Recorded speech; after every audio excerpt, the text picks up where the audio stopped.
सूरज Anatolia के विशाल मैदानों पर धीरे धीरे ढल रहा था और काई कबीले के लोग अपनी आग के चूल्हों के आसपास इकट्ठा हो गए।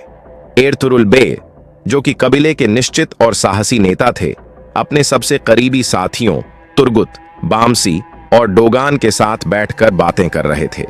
जो शांति उन्होंने दिनों तक मेहनत करके हासिल की थी, वह अब एक नाजुक दौर से गुजर रही थी।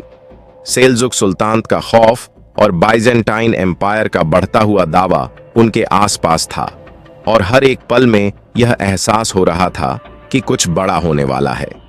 एरतुरुल को हाल ही में एक अनजाने पत्र का पैगाम मिला था जो किसी गद्दारी का इशारा कर रहा था। उस पत्र पर लिखा था, भेड़ियों के बीच में एक ऊंट है। एरतुरुल का दिल यह समझ रहा था कि कुछ तो गलत है, लेकिन किस पर भरोसा किया जा सकता था? किसने उनका विश्वास तोड़ा था? अगली सुबह एरतुरुल ने अपने सबसे विश्वसनीय योद्धाओं को गुप्त रूप से कबीले के आसपास के इलाकों की जांच करने के लिए भेजा। जब तुर्गुत ने पेड़ों के बीच में कुछ अजीब हरकतें देखी, तो उसने अपने साथियों को चुपके से चलने का इशारा किया। जैसे ही वे जंगल में गहराई में घुसते गए, उन्होंने बाइजेंटाइन के जासूसों को देखा। ये जासूस धीरे धीरे बात कर रहे थे और एरतुरुल को मारने का एक साजिश बना रहे थे ताकि कहाई कबीले पर कब्जा कर सकें। तुर्गुत ने तुरंत वापस जाकर एरतुरुल को चेतावनी दी, लेकिन जब वह वापस आया तो उसे बामसी गायब मिला। एरतुरुल को यह महसूस हुआ कि कोई चाल हो रही है, कुछ तो गलत हो रहा था। दिल में एक गहरी बेचैनी थी। उसने अपने सबसे विश्वसनीय योद्धाओं को साथ में लिया और बामसी को ढूंढने के लिए निकल पड़ा।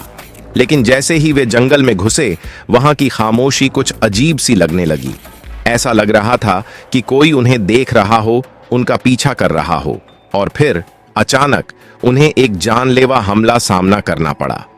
बामसी अपने हाथ में तलवार लेकर उनके सामने खड़ा था। उसके चेहरे पर एक ठंडी और कैलकुलेटिंग मुस्कान थी।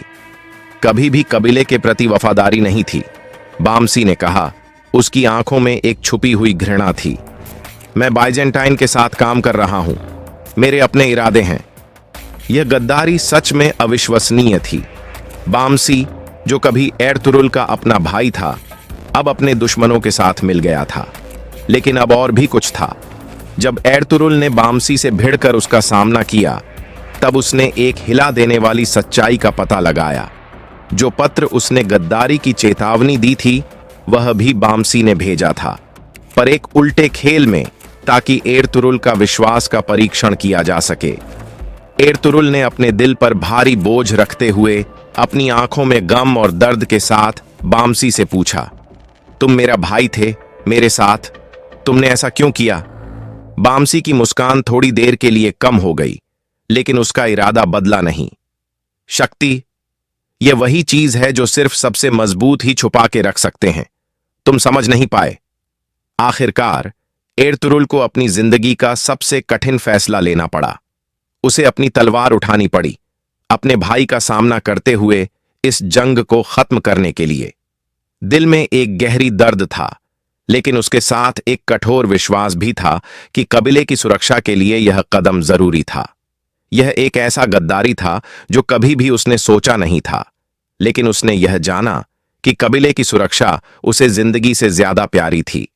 जब कैंपफायर की रोशनी धीरे धीरे बुझ गई, एरतुरुल अपने गिराए हुए साथी के ऊपर खड़ा था, अपनी तलवार को अपने हाथ में मजबूती से पकड़कर।